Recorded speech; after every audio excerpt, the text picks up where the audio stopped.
Hi everyone, welcome to my channel. ఈరోజు మనం ఎంతో టేస్టీ అయిన చలివిడి తయారు చేసుకుందామండి. ఈ శ్రావణ మాసంలో ఇవి చాలా వరకు ఉపయోగపడుతుందండి. మీకు ఈ చలివిడి చేయడం, ఆడపిల్లల సారే అది తీసుకెళ్తారు కదా, వాళ్ళకి బాగా ఉపయోగపడుతుంది. ఇలా ఈ కొలతలతో చేయండి, చాలా బాగా వస్తుంది. మీరు కూడా ట్రై చేసి ఎలా వచ్చిందో నాకు కామెంట్ చేయండి. ప్లీజ్ మా ఛానల్ సబ్స్క్రైబ్ చేసుకోండి. బియ్యపిండి అండి, ఇది చలివిడి తయారు చేసుకుందామండి. పంచదార చలివిడి.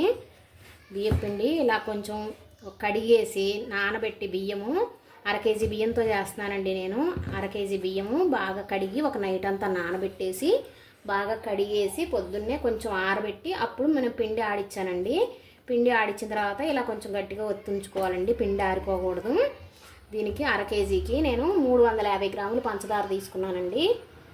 కొబ్బరి ముక్కలు మన ఇష్టం అండి, ఎన్నైనా తీసుకోవచ్చు. ఎండు కొబ్బరి ముక్కలు ఇలా సన్నగా కట్ చేసి పక్కన పెట్టుకోవాలి. జీడిపప్పులు అండి, జీడిపప్పులు కూడా మీ ఇష్టం, కొంచెం ఎక్కువే వేసుకోండి, బాగుంటుంది చలివిడి. యాలక్కాయలు అండి, ఒక 4-5 యాలక్కాయలు తీసుకొని కొంచెం పంచదార వేసి మెత్తగా మిక్సీ పట్టేసుకుంటే బాగుంటుంది. నెయ్యి అండి, నెయ్యి ఒక 50 గ్రాముల నుంచి 100 గ్రాముల వరకు నెయ్యి తీసుకుంటే బాగుంటుందండి. ముందుగా ఈ పిండి జల్లించుకోవాలండి. మనం చలివిడికి కానీ అరిసెలకు కానీ ఎంత మెత్తగా పట్టినా కూడా కొంచెం జల్లించుకోవాలండి, చిన్న రవ్వ వస్తుంది.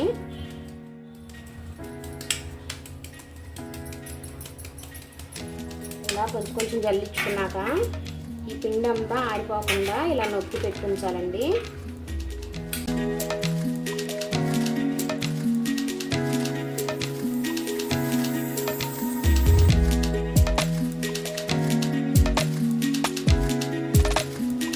ఇప్పుడు పంచదార గిన్నెలో వేసేసుకొని గ్యాస్ ఆన్ చేసుకొని ఇందులో నీళ్ళు వేసుకుందామండి, ఒక 1/2 గ్లాసు.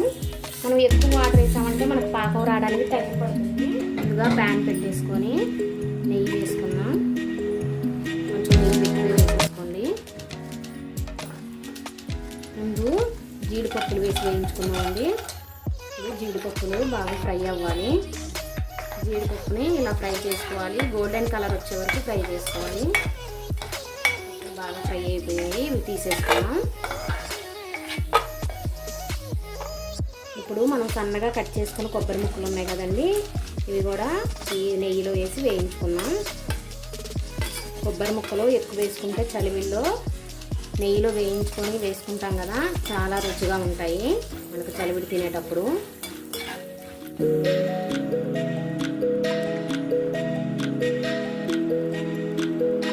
కూడా ఇలా ఫ్రై అయిపోయాయి. గ్యాస్ ఆఫ్ చేసేసుకున్నాము. మనం చలివిడి పాకం వచ్చాక వేసేటప్పుడు అలా నెయ్యితో సహా వేసేసుకోవచ్చు. ఇదంతా ఇలా జల్లెడ పట్టుకొని ఇలా నొక్కి పెట్టేసి ఉంచుకోవాలి. అవసరమైతే దీనిపైన ఒక తడి క్లాత్ కూడా ఇలా వేసేసుకోండి, అప్పుడైతే పిండి ఆరిపోకుండా ఉంటుంది. మనం ఇలా కలుపుకోవాలండి పాకం. ఇప్పుడు గ్యాస్ ఫుల్ పెట్టేసి ఇలా కలుపుకుంటూ పాకం వచ్చేలాగా చూడాలి. ఇవి ఉడుకుతుంది, చూసారా? ఇలా కొంచెం తీగ పాకం లాగా వస్తుందండి. ఇప్పుడే మీరు మధ్య మధ్యలో ఇలా ఒక ప్లేట్లో నీళ్ళు వేసి ఉంచుకొని ఇలా కొంచెం పాకం ఇలా వేసి చెక్ చేసుకోండి. కొంచెం ఇది నీళ్ళలో కరిగిపోతుందండి, ఇంకా రాలేదు. ఇప్పుడు పాకం మళ్ళీ ఒకసారి చెక్ చేసుకున్నామండి.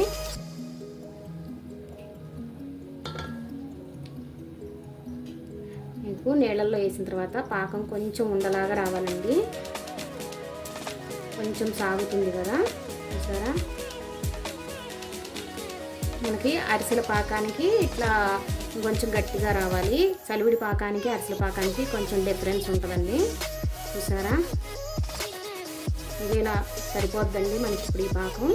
ఇంకా ఆఫ్ చేసేద్దాం గ్యాస్.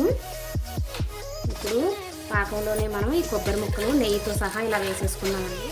యాలక్కాయ పొడి కూడా వేసేసుకున్నామండి. జీడిపప్పులు వేయించి పెట్టుకున్నాం కదా, ఇవి కూడా వేసేసుకున్నాం. జీడిపప్పులు వేసేసుకున్నాం. ఒకసారి ఇవన్నీ కలిసేలా కలుపుకొని ఇంక ఇప్పుడు పిండి వేసేసుకొని కలుపుకుందామండి. కొంచెంగా పిండి వేసుకొని ఇలా కలుపుకోవాలండి.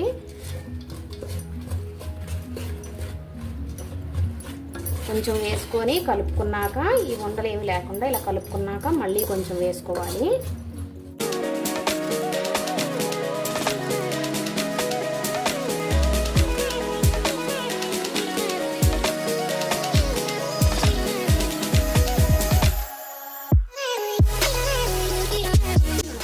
ఇలా వచ్చేసింది. కొంచెం ఇలా జారుగా ఉండాలండి, మనకు ఆరిపోయేటప్పటికే కొంచెం గట్టిపడిపోద్ది చలివిడి.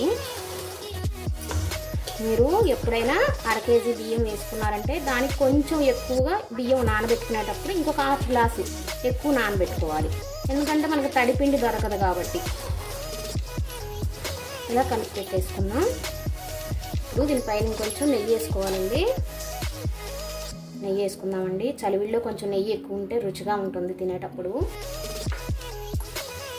నెయ్యి కూడా అంతా కలిసేలాగా కలుపుకుందాం.